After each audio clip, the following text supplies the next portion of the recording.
Hello everyone. So today we'll discuss one important topic from system design, that is consistent hashing. So before proceeding, let's do a quick recap about what is hashing. So hashing is a kind of function, suppose hash function, which actually what it does, it transforms some kind of data to another kind of data. We can call it maybe a key. A key can be an object or string which you can give it as an input to the hash function, and then it will create some other form of data, basically integer or any number format, which is representing this key only. Okay, so when I pass Sandeep, the output came as 03, and that is known as the hash code for the object or the key. So if we pass another num, then it will give me another output. If you again pass the name Sandeep, always the output will be 03. For the same name or the same key, always the output will be same. So this is known as hashing technique. We have several use cases for this. Applying hashing, we have developed so many data structures also. One of them is hash map, where this hashing technique is used. Now let's see how hashing technique is helping to develop hash map. So what we can see here is I have taken one map. A map is actually a key value pair where I will put a key and against that key I have to put one value. Now when I am developing this hash map or any kind of map, I have to make sure then whenever I know what is the key, then the value I should retrieve very quickly, maybe in O1 time. Then I can say this is my efficient map. Or else if it is taking longer time, then we must say this map is not efficient enough. So suppose this map will hold a player name as the key and the value as its club name. Okay, so how hash function or hashing technique will help us to retrieve the value quickly, that we will see now. Suppose we have a hash function defined for this map.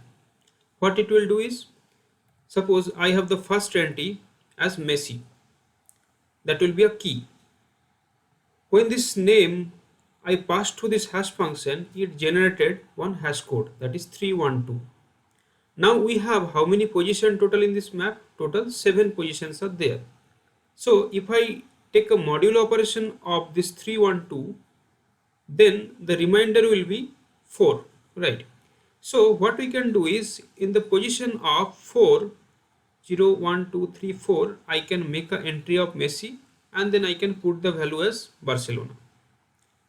Then next, Ronaldo also we are passing through this hash function and it will suppose give the output as 86 as hash code.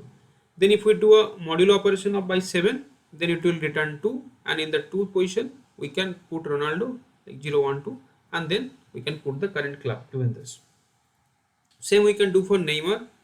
It will generate 133, modular of that will be 0. So in the 0th index we will put Neymar and the club name as PSG. Now how it is helping us?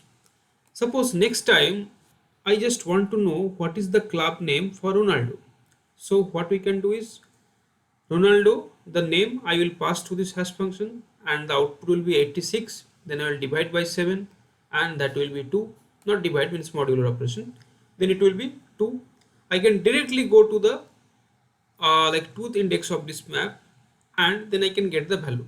So in O1 time I can retrieve the value.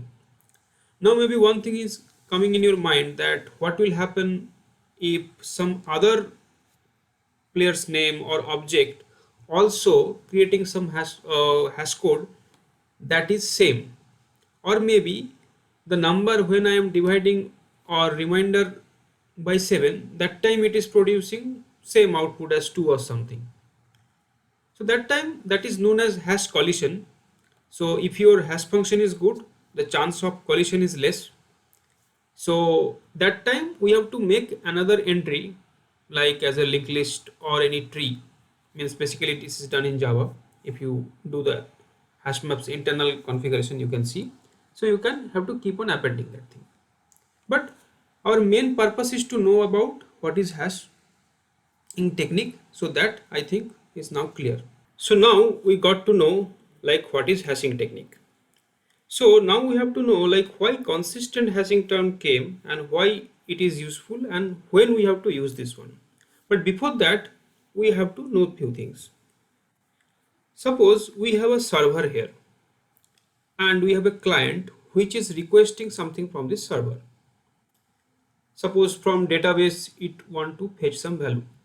Then the server will request to the database, it will get some value as output and it will return it to the client. Again it can ask for something and then it will take it from the database and return, and same thing it can keep on repeating. So for simplicity, let's just think this client is all the time asking for a player's club name. Okay, so it will give a player's name as input and in return it wants that player's club name, current club name. So think this scenario like when the client will keep on requesting, sometimes what can happen is maybe the client will request for the same player again and again, right? So that time, if we every time we will call the database and fetch the details, that will be overhead, right? So what we can do is whatever known players or anything we just now searched from the database, we can keep it in the server itself, right?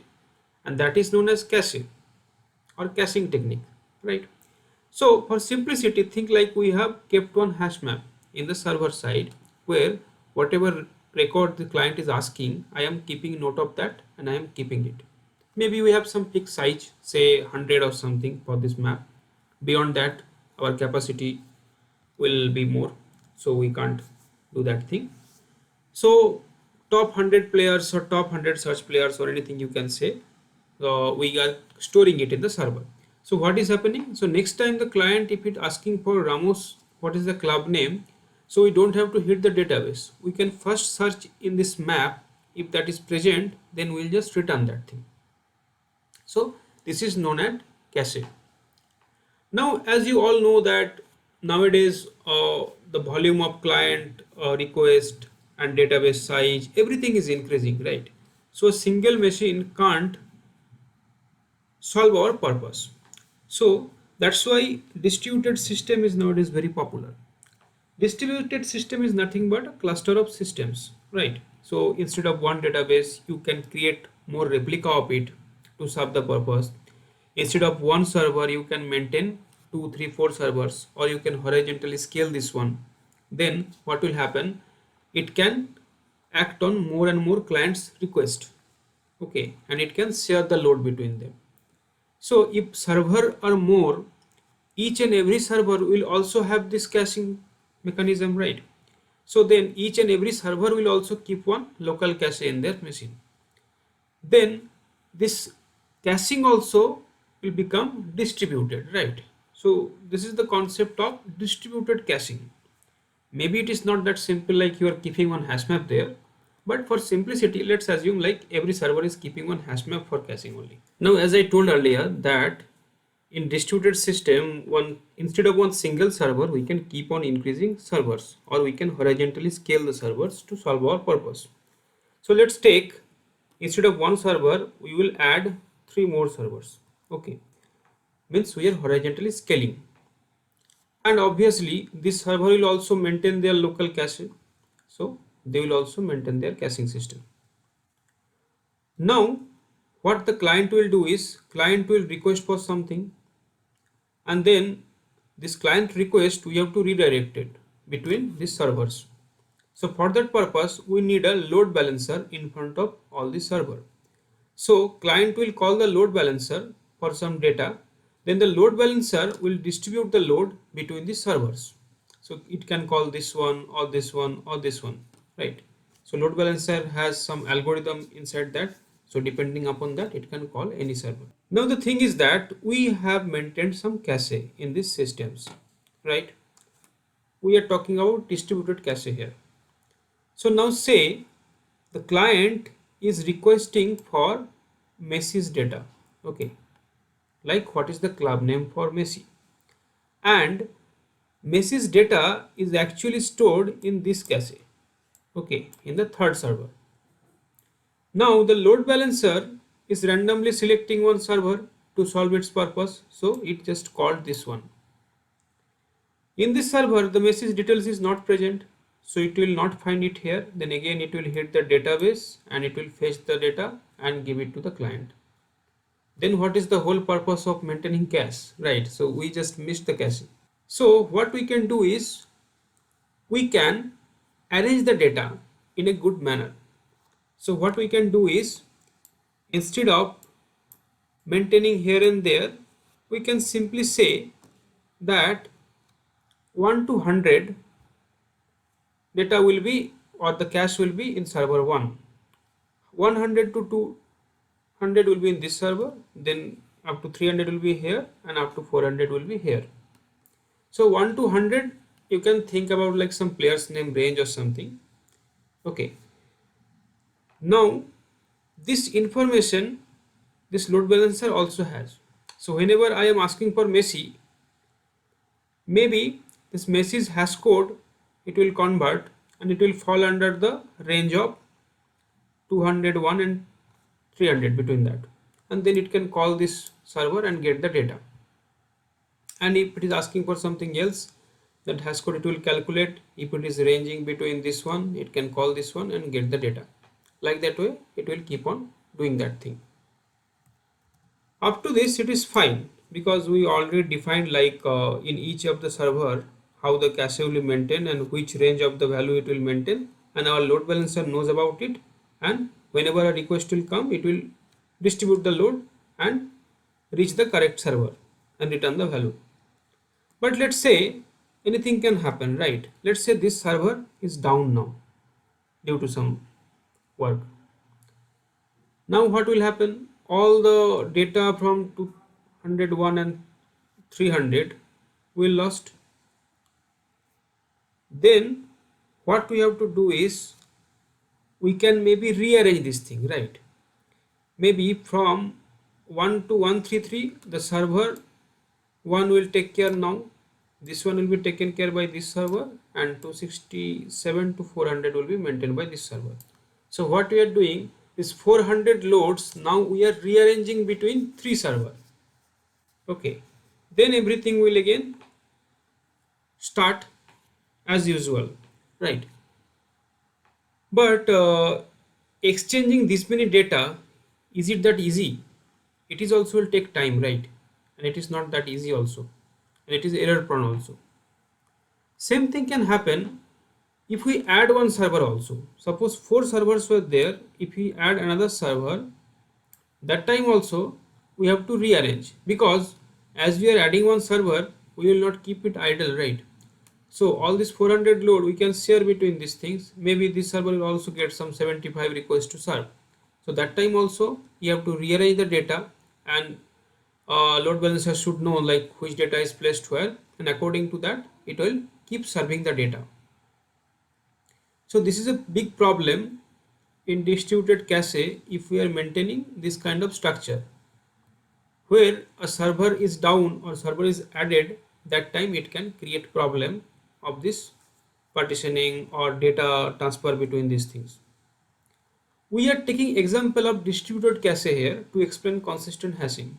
You can think about database replication also, where database like some table structure or anything is partitioned between 2 or 3 database, right? So that time if you are searching for some data, you have to know like which database to call or which instance to call to get that particular data. There also you can apply the same methodology. We are just taking here the distributed cache example.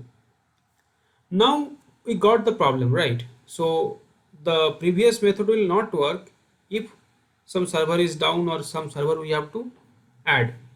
So we have to now take a look about consistent hashing, how it is solving the purpose. Now we will check how consistent hashing is helping us in this problem. So in consistent hashing, the main important thing is a hash ring. So you can imagine this hashing technique as a ring, that is known as hash ring. And we have one hash function which will generate the output from the range from 0 to n minus 1. So what we can do is maybe we can start from here, we mark this position as 0, and Altogether, if we take a clockwise turn, then we will end here as n minus 1. So you can imagine this position as 1, then 2, 3, 4, 5, 6, 7, 8, 9, 10, and we are ending here as n minus 1, like a clock. Now what we have to do is, we had 4 servers which was supporting us, and those server has some unique ID, say IP address or anything, 132.492.145 or 9081, any parameter which we are considering as a unique ID of these servers. What we can do is, this unique ID or number or IP address we can pass to this hash function. Then that hash function will generate some number. If we do a modulo of n minus 1, then we will get some number.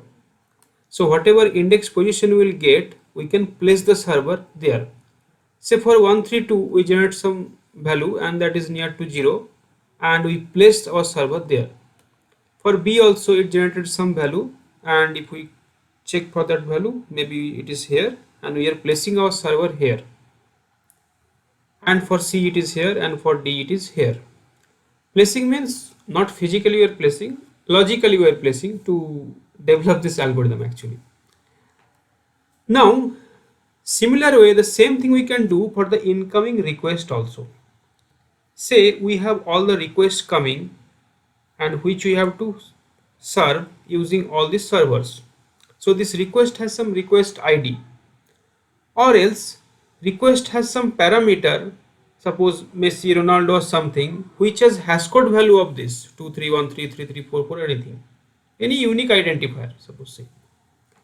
Then this 2313 is a generated number. If we do a like module of that, then also we'll get some number ranging from 0 to n minus 1, right? Same as server.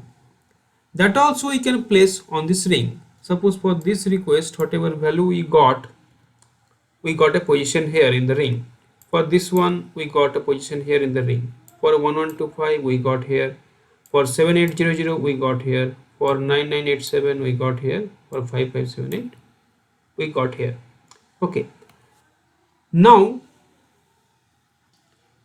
which server will serve which request? The simple funda is, we have to go clockwise. So for this request, it will be served by server A. For this two requests, it will be served by C.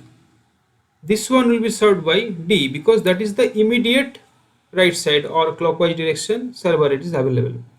This one, it will come here, and server A will solve its request. So now, as we got to know here that clockwise direction, whatever server will find, that will solve my purpose. Then you have to check what advantage we are getting here about that server addition or deletion. That's the problem we faced earlier, right? Let's say server C is down now because of some reason. That time what it will do is, this two request previously was served by server C. Again it can apply the same funda. It can go to clockwise, and whatever server it will find, it will be solved by that server. So now these two requests will be handled by server B. So what advantage we are getting here is, when the server C is down, server C can check for the clockwise direction what is the next server available, that is B. So whatever data it has, it can transfer to server B, because it's know these two guy will find server B one day and it have to solve its request. So that way what is happening is, we are not disturbing the entire system. So we are just transferring one server's data to another and we are good to go. So in the previous case we have to rearrange everything, right? So that is problematic. Same advantage if we get, if we have to add one server. Suppose here we are adding one new server. So that time what will happen? So this request was previously served by server A. Now this new server will take care of this request. And that time also we can do a little bit adjustment. So this is all about consistent hashing technique. And we got the advantage of where one server will be down, or if one server we are adding here. Now we'll discuss one problem about this method and how to solve that thing. That is like over occupancy of one server. Now, as we are talking about the problem, what we can face is over occupancy of a single server. Let's say we have more and more requests, and when we are doing a hash function on top of that and taking the modular, so we are placing it here. So one new request came, and this is the index position it is taking. Another request came, this is taking here, then here, then here. Now if we check, all these requests will be served by this particular server, because clockwise direction it is finding the nearest server is that only. So is not it that this server A is overburdened with so many requests? So what we can do here is, for this A, suppose one more request is also there, we can create 4 replica of that thing. Maybe we can define 4 hash functions more, which will have different like inside the body different method, but they will also generate the numbers from 0 to n minus 1, whatever hash code they are getting. And after this calculation we got some new positions, so we are placing them. This is the replica of the server A, A1, then A2, then A3 and A4 that we are placing in the ring.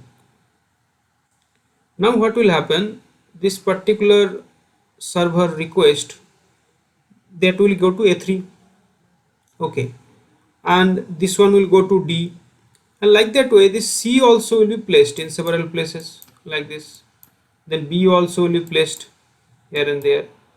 Then distribution will be good, actually means one particular server don't have to serve much load. So whatever request is coming, immediately it will get its right one server to solve its problem. That way distribution will be good and one particular server don't have to occupy overall the things. And you have to remember, these particular servers are not actual physical servers. Those are all known as virtual nodes. That means for detection purpose, like this request will be solved by what? For that purpose only we logically placed it. So suppose for this particular request, we got to know that this will be solved by A4, but actually it will be solved by A. That's it. Now, as we got to know about what is consistent hashing, like how it is helping and how we can make it better. So if you have any question, you can put it in the comment. Now what's next? So in the next video, I have thought about doing an implementation detail about the consistent hashing, like how we can write the code for this, how we can take help of maybe binary search to find the server easily, or in which data structure we can maintain this kind of ring and whatever logic we discussed. Maybe I will try to make a separate video on that. And another improvement thing about this is known as jump consistent hashing, that is developed by Google. What it is saying is jump consistent hash requires no storage, it is faster and does a better job of evenly dividing the key space among the buckets, of evenly dividing the workload when the number of buckets changes. It's maintained, like its main limitation is that the buckets must be numbered sequentially, which makes it more suitable for the data storage applications than for a distributed web caching. So when we will try to make a video about jump consistent hashing, that time we will know more about it. So as of now, you can think it like it's a enhancement on top of the consistent hashing mechanism. And in this link, you can go and read more about this jump consistent hashing. I will share the link also. Thanks for watching.